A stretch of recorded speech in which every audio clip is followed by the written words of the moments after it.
नमस्कार दोस्तों, मैं अंकुर उपाध्याय स्वागत करता हूं आप सभी का एक बार फिर से अपनी नई वीडियो में। दोस्तों यहां पे आप सभी के साथ 7 स्टॉक्स के बारे में बात करूंगा और 2 बाजार से जुड़ी हुई बड़ी खबरों के बारे में डिस्कशन करने वाला हूं। पहले बाजार से जुड़ी हुई चीजों के बारे में बात करते हैं, फिर स्टॉक्स पे आते हैं। तो सबसे पहले तो अभी 1 बज रहा है और निफ्टी ऊपर से काफी तेज गिरते हुए दिख रहा है। आज निफ्टी ने मॉर्निंग में कुछ बड़े लेवल तोड़े, ऊपर में ब्रेकआउट दिखा रहा था, लेकिन उसके बाद एक सेल ऑफ आया है। सेल ऑफ भी काफी तेज आया है दोस्तों, सपोर्ट लेवल को टेस्ट कर रहा है। इनफैक्ट इतना बड़ा सेल ऑफ है, ऊपर 24,589 का हाई लगाने के बाद 24,238 का जस्ट अभी लो लगाया है एंड अभी अराउंड 24,290 ट्रेड कर रहा है। ज्यादा कुछ नहीं है इस समय मेरे पास, क्योंकि डेटा ही बनना शुरू हुआ है।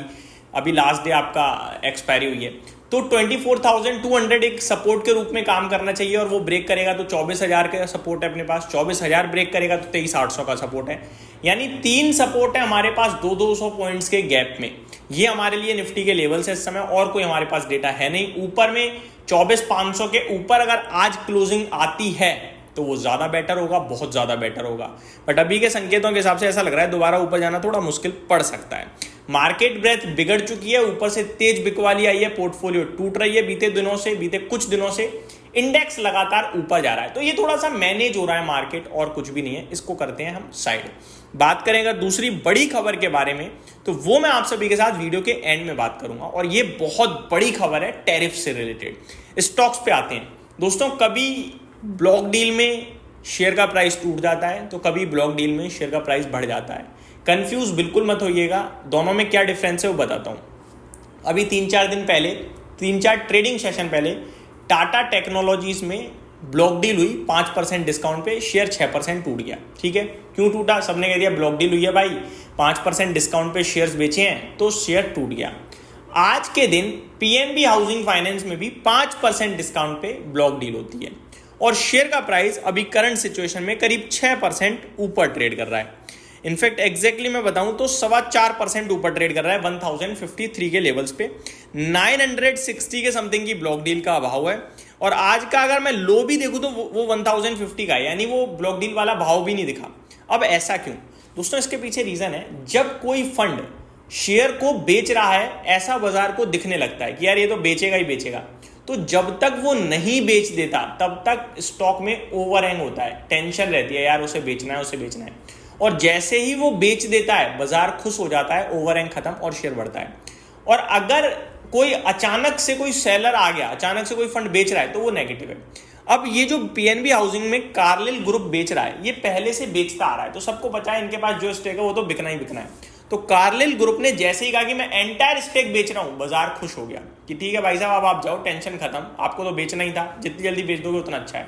तो जैसे ही इन्होंने बेचा, शेयर रॉकेट हो गया है। अब मैं आपके साथ डिटेल शेयर करना चाहूंगा। PE fund Carlyle to sell entire stake, floor price of the for the deal is 960 rupees, 5% discount था कल के क्लोजिंग प्राइस के हिसाब से।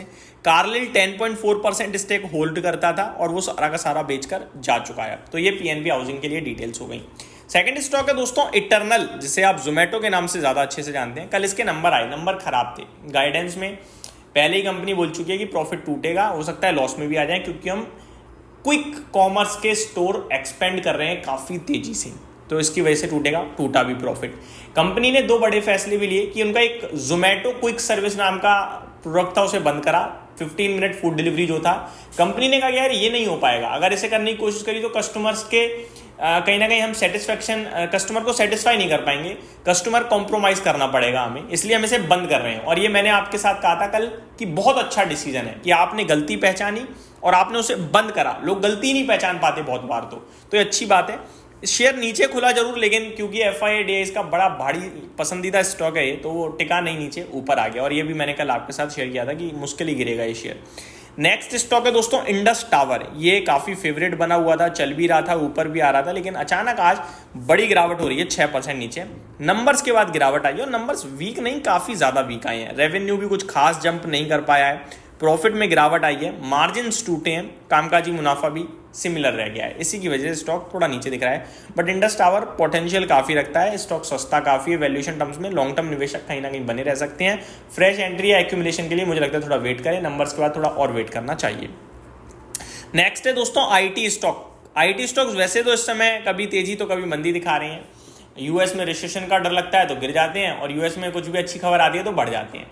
कल के सेशन में एक खबर आई पॉजिटिव, कॉग्जीनेट जो कि अमेरिका की बड़ी दिग्गज आईटी कंपनी है, उसने आगे को लेकर थोड़ा गाइडेंस लिफ्ट करा, जिसकी वजह से कल नेस्डैक इंडेक्स तेजी से भागा 2.5%, बट क्लोजिंग होते होते 1% ऊपर रह गया।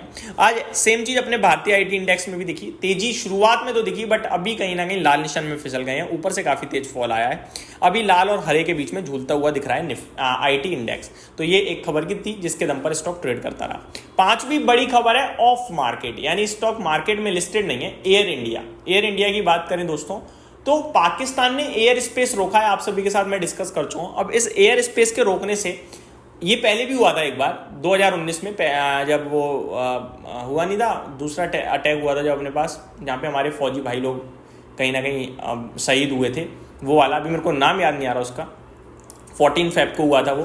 तो तब भी पाकिस्तान ने एयर स्पेस रोका था और इन एयरलाइन कंपनीज को भारी लॉस देखने को मिला था, सबसे ज़्यादा एयर इंडिया को ही हुआ था।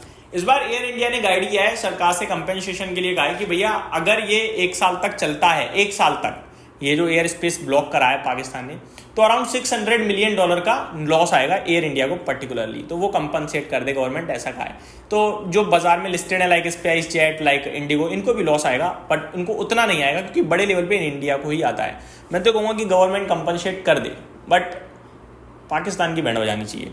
आगे बढ़ते हैं दोस्तों, आगे बात करें तो नेक्स्ट है आपका 6th रेलटेल। हर जगह गिरावट नहीं है, कहीं तेजी भी है। रेलटेल का शेयर तेजी से भाग रहा है अपने नतीजों के बाद, और जरूरी भी था चलना क्योंकि भैया बड़े समय से रेलवे स्टॉक्स परेशान कर रहे हैं निवेशकों को, तो बढ़िया तेजी दिख रही है आज रेलटेल के शेयर में, और लगभग 10% ऊपर है। मॉर्निंग में एक समय ऐसा था जहाँ पे 15% तक की भी तेजी थी। नेक्स्ट आपके लिए अदानी ग्रुप से अदानी पोर्ट, अदानी एंटरप्राइज अपने नंबर्स का तेजी दिखा रहे हैं, तो ये भी पॉजिटिव है। अब last but not the least tariff. दोस्तों इसके बारे में डिटेल में बात करूंगा एसएमए वाले चैनल पे, लेकिन शॉर्ट में बताना चाहूंगा, टैरिफ को लेकर लगातार कोई ना कोई खबर आ रही है, लेकिन अभी आया है एक ड्राफ्ट फ्रेमवर्क, जी हाँ, कि ऐसा ऐसा हो सकता है, और उस फ्रेमवर्क में स्टील और ऑटो को बाहर रखा है। जी हाँ, ये बिग ब्रेकिंग है और ये काफी नेगेटिव है कि भैया इनके ऊपर कोई भी स्टील एंड ऑटो पे टैरिफ अभी वर्क नहीं कर रहा है। टैरिफ जो है वही रहेगा।